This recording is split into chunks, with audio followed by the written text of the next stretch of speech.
The sacked Chief Inspector of Borders and Immigration, David Neal, was grilled by MPs today, and he used the opportunity to lash out at the government. Have a little look. Been sacked for doing my job. You were actually dismissed by Teams, did you just say? Yes, I was, yeah. And worse than that, the notification that I was sacked was in the media before my team or I had the chance to speak to them, which is just shocking. Shocking leadership.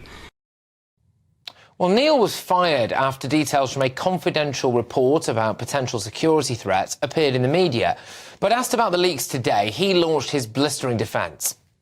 Legislation doesn't require us to comment to the Daily Mail, but it does. You did, though, didn't you? It does require us to expose. I think there is a higher calling here that it does require us to expose, what's going on. And if there's something going on that I think is, at risk to the country, then I think there is a duty to expose it. Well, I'm joined now by Dr. Mike Jones, who is the executive director of the think tank Migration Watch, which campaigns for lower immigration. Now, look, when it comes to immigration, Mike, do you think the Home Office is fit for purpose at all? Are they doing quite a bad job? Yes, they are. You've got to remember Mr. Neal is a patriot. He was trained at Sandhurst, he served with NATO, he was responsible for the inspection of various UK detention facilities, yet he broke his silence because there were numerous reports, around 15, that were kicked into the long grass. They weren't published. They gathered dust at Whitehall. And, allegedly these reports have exposed systemic failures within the Home Office. And essentially Mr. Neal was sacked because he did his job and did it very well. So you think there is a chance that he was sacked essentially for being too good at his job and wanting to talk about the truth, basically? Yeah, he was sacked because he lost the confidence of the Home Secretary. And, Mr. Neal's issue was, first with certain general aviation flights that weren't properly checked and scrutinised from high-risk countries. And he also had an issue with the social care visa, which essentially acted as a Trojan horse for economic migration into other sectors of the economy. So, yeah, I think he's done his job very well, and unfortunately he's paying the consequences. It does raise the question, doesn't it, really, which is that if you do your job very well behind the scenes in the Home Office and you get too close to, frankly, exposing the reality, which is that, it sounds and looks like a complete circus, then you end up getting booted out whilst everybody else manages to just plod along.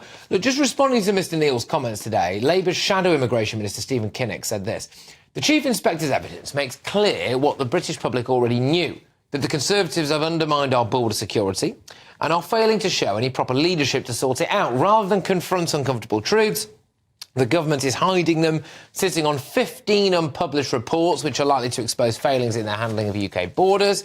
Those must be published immediately. The Conservatives have lost control of our borders, have no plan to fix them," he says. "Only Labour can deliver the change that we need." Well, all right, fine, but, it remains to be seen, doesn't it?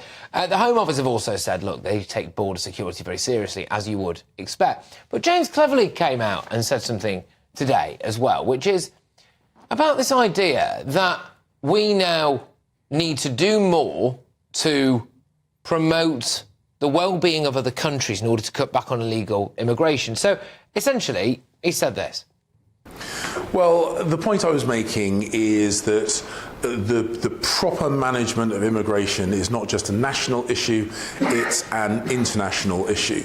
And that also we work together to try and prevent the drivers of mass migration, things like conflict, things like climate change, and we boost the economic prosperity of those countries that are currently exporting people across the world.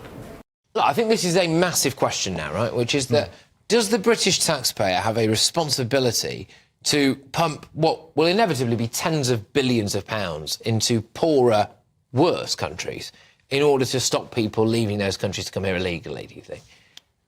Well, I was actually quite disappointed with Mr. Cleverly's speech. I'd read snippets that were leaked to the tabloid and broadsheet press, and I was expecting something quite substantial.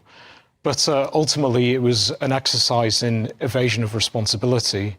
Mr. Cleverly said that, if we level up developing economies, then that will reduce the pull factor in terms of illegal migration. You know, we liberalise markets, have a more strategic aid policy.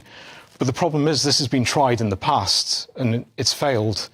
Now, international aid does make a difference at the margins, but it's not going to revolutionise developing economies.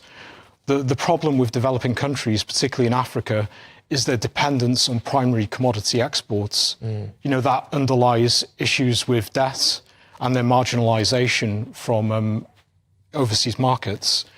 But that's going to require massive internal reform. You know, a few strokes of the Whitehall pen and increasing international aid is not going to make a substantial difference to the pull factor. Ultimately, if you want to stop illegal migration from developing countries, you need to look at domestic laws. Yeah, you've got to control your own borders. Precisely, whether that's the Human Rights Act or membership of the ECHR. Yeah, and where does this money go? And also, where are we getting this money from? You know, people are still seeing their energy bills sky high. People are still struggling to make ends meet at the moment. I think it's incredibly hard to justify to the British public that after trying everything, we can't even get flights to Rwanda off the ground. Oh, but if you give us another £10 billion and we send it to somewhere, you know, in the third world or whatever, then maybe it'll stop people coming. It won't, will it? But look, thank you very much. Great to have you on the show. Much appreciated.